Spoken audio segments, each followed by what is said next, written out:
This conference will now be recorded. We've got Chris Benecki here too today, I can see. Welcome everyone. Hi Chris, how are you? Thanks, Barry. Just my opening remarks. Today my son asked me, can I have a bookmark? I burst into tears. 11 years old and he still doesn't know the name is Barry.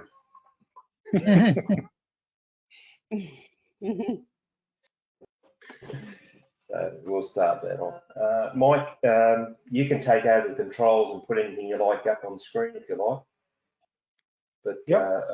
I'll introduce you first. Mike Greenslade is the CEO of ShelterBox. I've known Mike since about 2011 when he was doing voluntary work with ShelterBox Australia.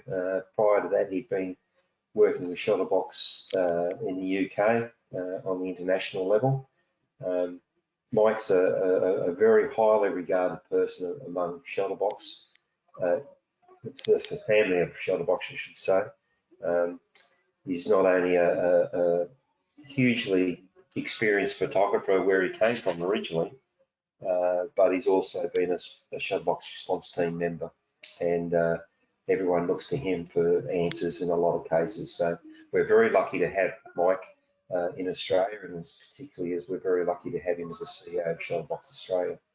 So over to you, Mike. Thanks for the kind introduction, Barry. And thank you to the Rotary Club of Parramatta City for inviting me along today to what I should probably gather is one of your first e-meetings. It's our second one, but it's still good. Oh, well done. Well, my club had its first one on Wednesday evening. Four of us managed to tune in. We're hoping to improve on that this week. Yeah, now it's coming up. You might want to just hit full screen. Yep. Yep. Yes, I can see it. Yep.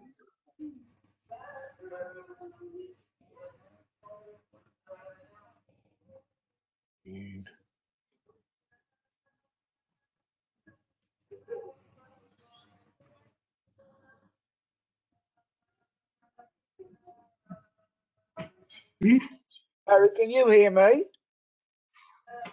Yes, sir. Thank you. Oh, great. Okay, here we go. Right. So, Barry, that should be full screen, yeah? Yep, that's it. Okay, super. Right. Well, sorry for the slight delay in getting up and running. We're all kind of getting used to this technology, and we use different types for different things. So yeah, 2020 vision, eyes wide open in the disaster zone. So ShelterBox has been going now since 2000. So this year it marks our 20th anniversary. And as you can see, over 1.5 million people helped in over 97 countries. We used to say, talk about ShelterBox as being all about the box, because back then, that's really all we had. We had a box with a tent in it for a family, the blankets, ground sheets, kitchen set, mosquito net, toolkit. The idea being that this box was a one-stop shop of everything that people might need if they'd lost their home in a disaster. And that box concept was very successful for many years. But over time, we realized that one size does not fit all. And there's a lot of people out there who may have just lost the roof of their house, and we couldn't help them because we only had a box. And there's no point giving somebody a tent if they've just lost their roof, or no point giving somebody a kitchen set if they still got their own kitchen.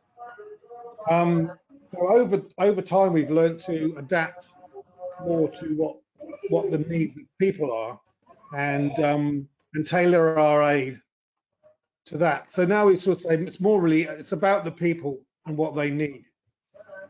And we spend far more time in the field now doing what we call a needs assessment, going out into communities and talking to the affected families on the ground and finding out what it is that they need. Now, it might be that they still need a shelter box and everything in it, but it might be that they just need the tent, in which case we can supply just the tent. We can also supply some of those additional items that you would normally find in a box, things like the solar lights, the water filters, blankets, mosquito nets. These are widely used items that are needed after a disaster.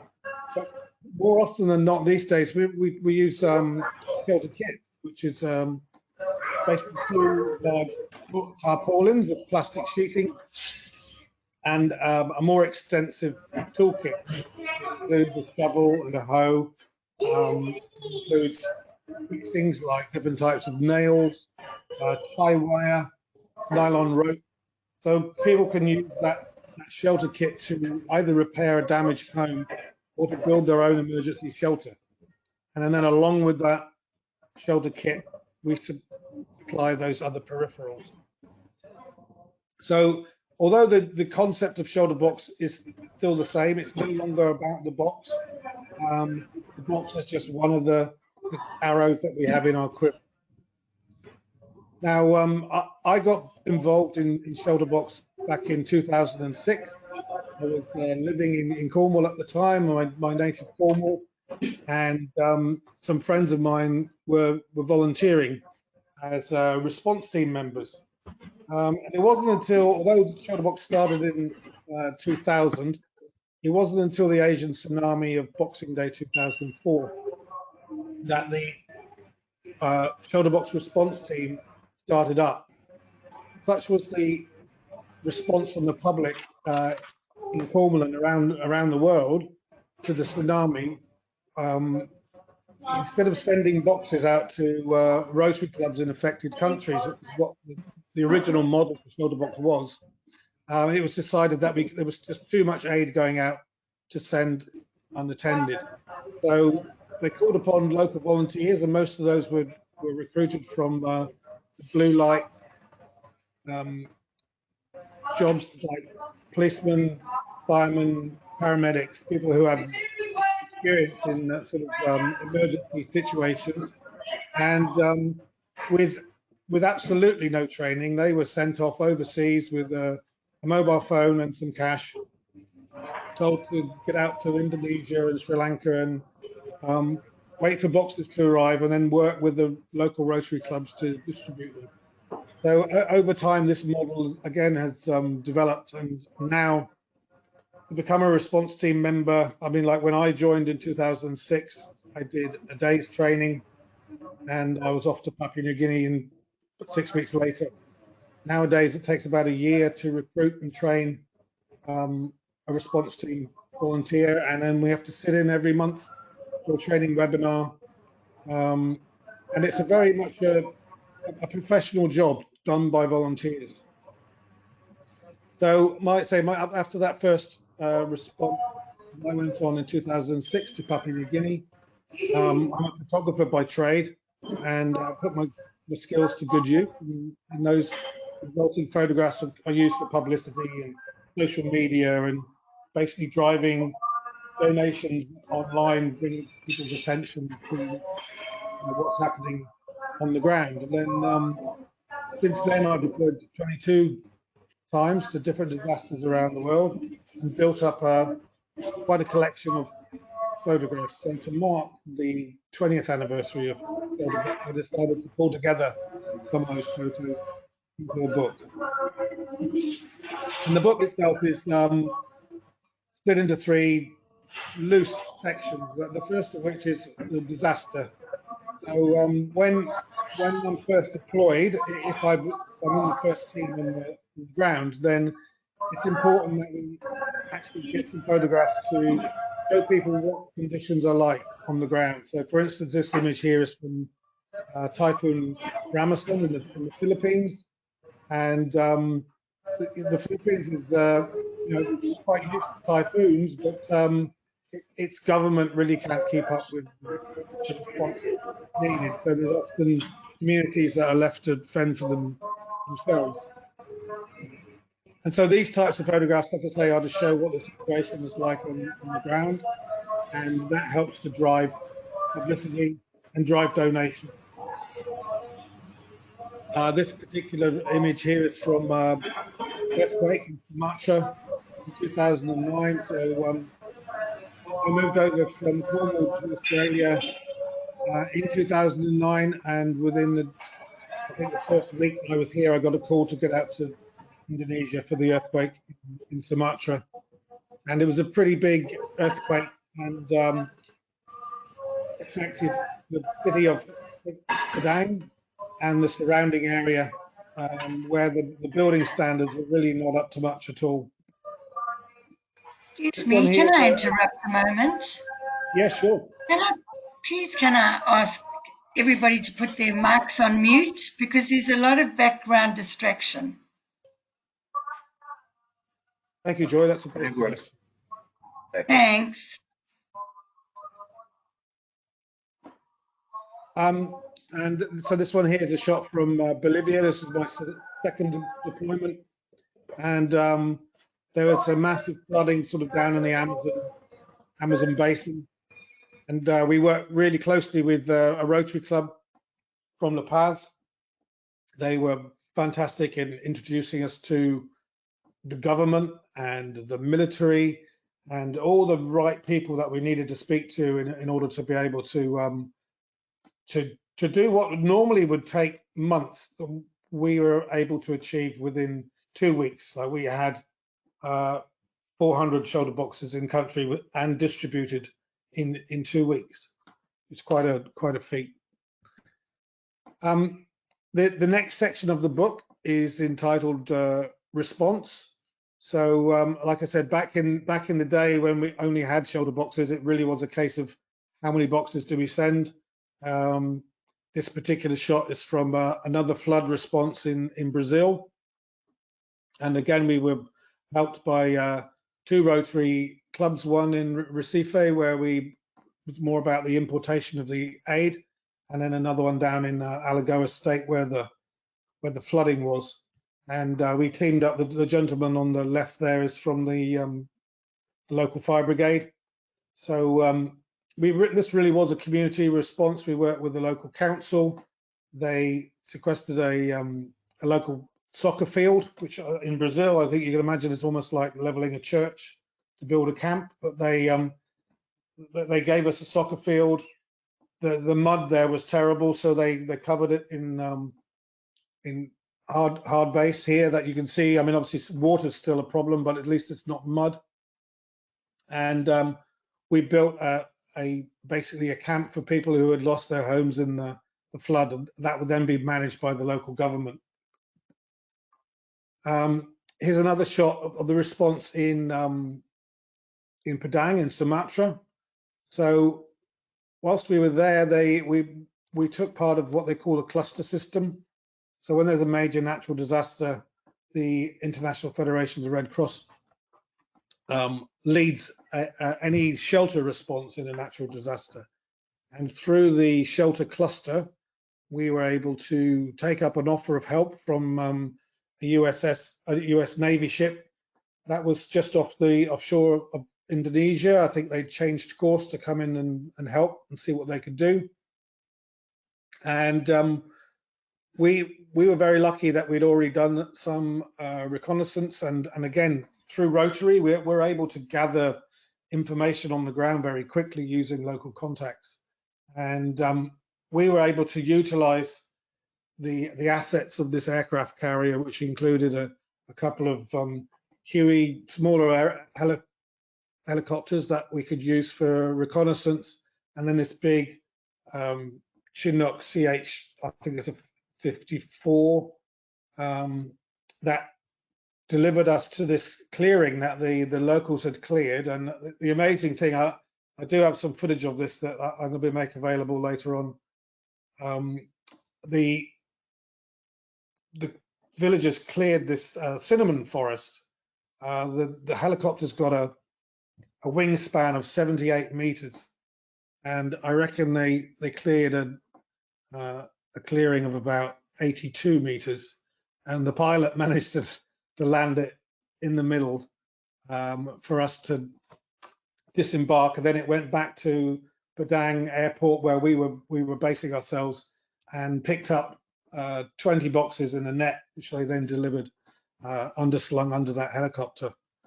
And again, this is actually within the 2 weeks of the actual earthquake. This is another response, again in Padang. Not so long after the earthquake, there was a tsunami on the Mentawai Islands. It was quite a popular surfing spot for Australians. And the Mentawais are off Sumatra, quite remote. They've only got the one very small airport there, which is more like a landing strip, and that was out of action after the tsunami hit. So the only way to get our aid there was to hire this is a surf boat that we had to charter, and we loaded her up with boxes, and then went round the Mentawai Islands, and then boxes had to be offloaded onto small inflatable ribs to be taken ashore to the affected people. And we worked quite closely with another Australian charity called Surf Aid, and again, a really effective response when a lot of people were sort of left scratching their heads about how they could possibly get aid to the affected communities. So, you know, like we do have a bit of a motto in ShelterBox of by any means, and we've delivered by aeroplane, by truck, by donkey, by tuk-tuk, wheelbarrow, and always we say that the final mile is always by hand. And although I didn't actually go on this ship, my deployment had come to an end, but there's a fantastic photograph of our guys bringing these boxes ashore on the islands as they wade through the sea onto the beach. So it really is by any means. The third section of the book is entitled Resilience, and in my introduction to the book, I do say that these chapters are really quite loose because a lot of the photographs could go over any of those 3 chapters. But I'm always amazed by the resilience of the communities that we go in and help. And when I say we go in and help them, what we're doing is we are aiding them in their own recovery. They're not left helpless. They're not hopeless when we arrive. A lot of the time they are already doing what they can to, you know, build their own emergency shelters and organize their community. I'm constantly amazed how members of those communities sort of give up their time, and certainly Rotary, I would count among this. Quite often a ShelterBox deployment might last a month or 6 weeks, and we go in and work really hard for the 2 to 3 weeks that we're there as a team, and then we hand over to another team. During that time, we might be working with Rotarians that have been working from day one, and they work all the way through to the end of the deployment. And we're talking, you know, 14, 16-hour days, 7 days a week. So it really is quite a feat that the locals step up. And look at, and episodes like this is what makes it all worthwhile. This photo here is a little bit different in that this is taken a year after our response to the Nepal earthquakes. So when the earthquakes happened in 2015, we had quite a protracted response, and it certainly wasn't a straightforward one. The Nepalese government brought in lots of restrictions of what you could and couldn't do, and we were all geared up to bring in thousands of tents, and then we did in this area, we actually did distribute tents to a whole community of about 300 people. Every building in the village had been flattened by the earthquake. The sad thing was when we went back to do a post-deployment report, that nearly everyone in the village, bar one, was still living in the tents. And that's partially due to the slowness of the government grants coming through. To give them their credit, they were spending lots of time on the design for new buildings to make sure that they were able to withstand another earthquake. So it wasn't something they were rushing into. But even so, as you can see from the look on this lady's face, the community was so grateful that they had the tents that we had provided them with, and that they were still livable 12 months later. And then here's a shot from Lebanon in 2012. This is from ShelterBox was the first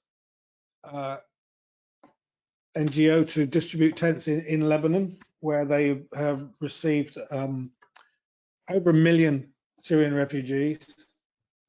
And Lebanon's not a big place. I'd never been there before, but it's a beautiful, beautiful country. Only takes about an hour to drive from the top to the bottom. But a country of 4 million people, which then had another extra 1 million refugees. So the hospitality of the Lebanese people is something to be admired. And again, I was really happy to be working with, in this case, Rotary were our main contacts in Syria, and they acted as some go-betweens between the government and acted as translators and really helped facilitate, again, another smooth operation where, because we're still a small organization, we're agile, and a lot of the UN response, we did go along to a few meetings there, and I think they were onto their 4th plan by the time we got there. And every time they got their plan together, it's like, this plan is now out of date. They started off with 100,000 refugees. It grew to 250,000, then it was 500,000. And by the time we got there was 1 million. So at least we were able to do something. And sadly, this response continues now. We're not working in Lebanon anymore, but we are working in Syria through some very well-trusted partners, and we've helped over 50,000 Syrian refugee families or people displaced inside of Syria. So I think that's something that I'm really proud of for ShelterBox to do, because it's a bit of a forgotten crisis. So yeah, look, the book is it's not available on the website as yet, but in the next couple of weeks it'll be available to purchase. We crowdfunded the production of the book, so we're able to offer the book as a pay what you like method. So what we're asking our donors to do is say, well, whatever you'd like to give, it all goes to ShelterBox. There's no overheads, and we're hoping that with this can raise a decent amount of money, and also it's something that clubs that have supported us can be proud to be part of. We're going to encourage clubs to buy one for their local library and perhaps for their local schools, so they can use it as a tool, not just to promote ShelterBox, but as a partner of Rotary International to promote Rotary as well. So I will be sending out the link to the page as soon as we've worked out how to do the payment system. But if anyone's interested in getting a book, they can always drop me an email, and we can sort something out in between. So that's about it from me. We've got a bit of time for questions, so if anyone would like to be the first, I'm happy to answer.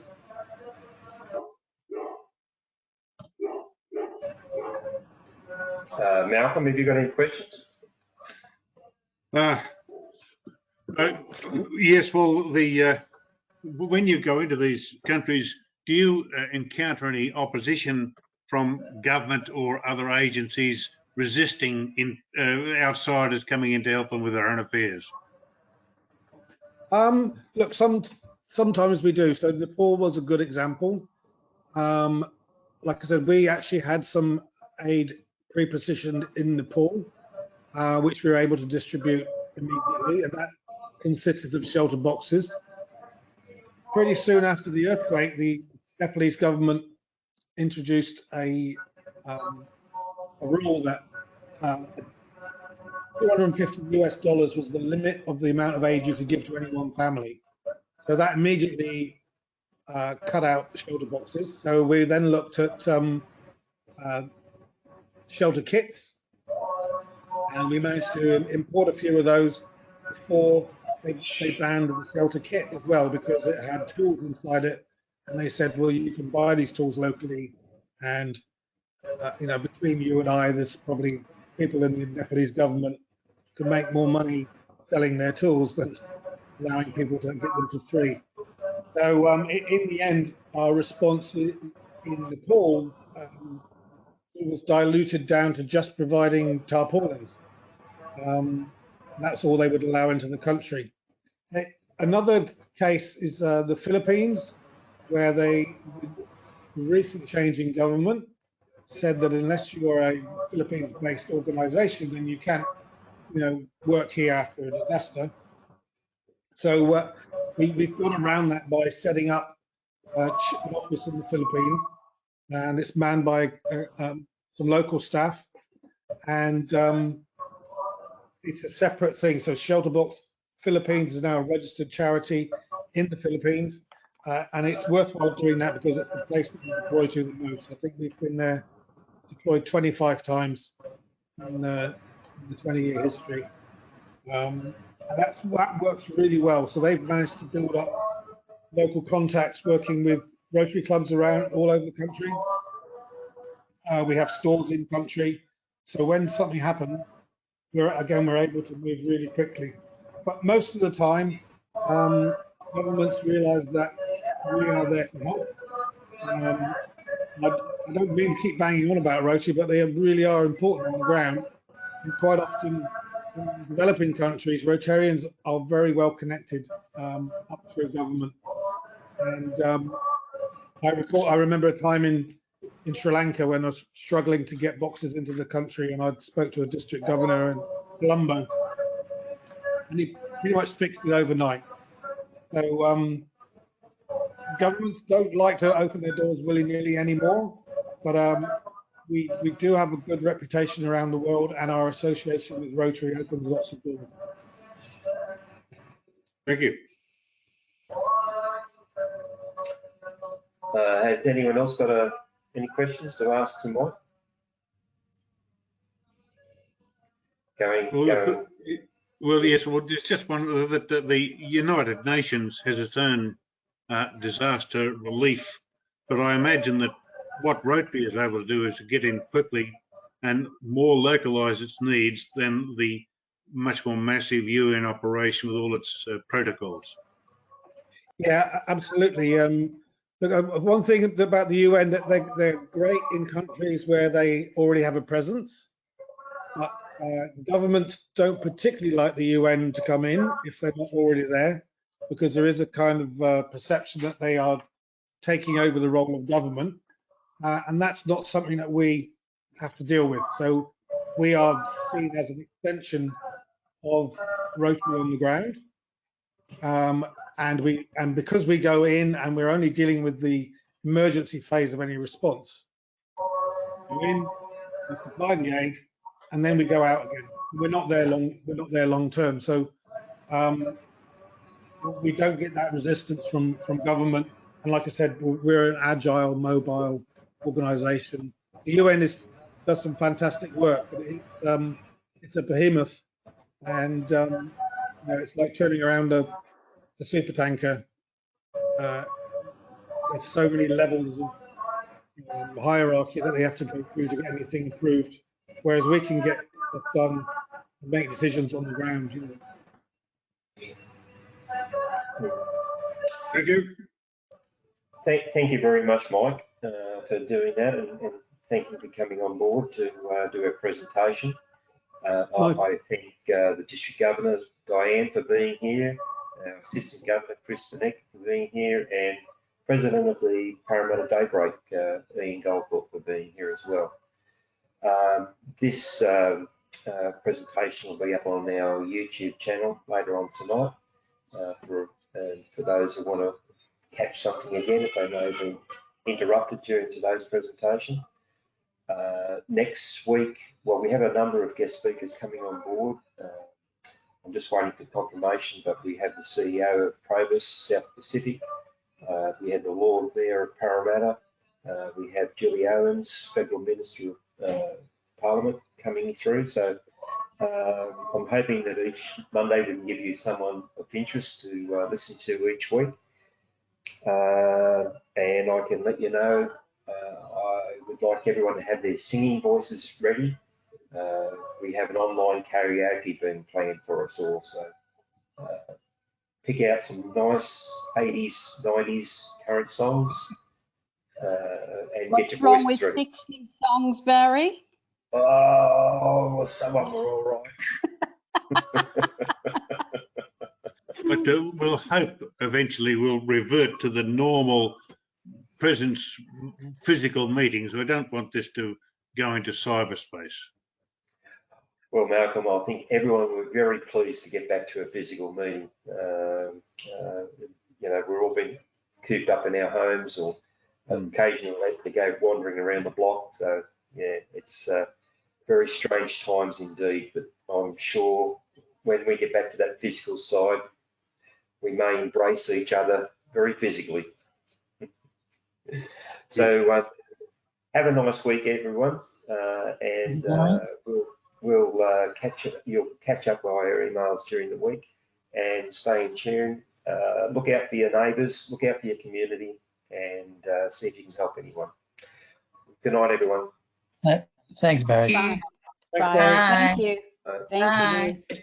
Bye.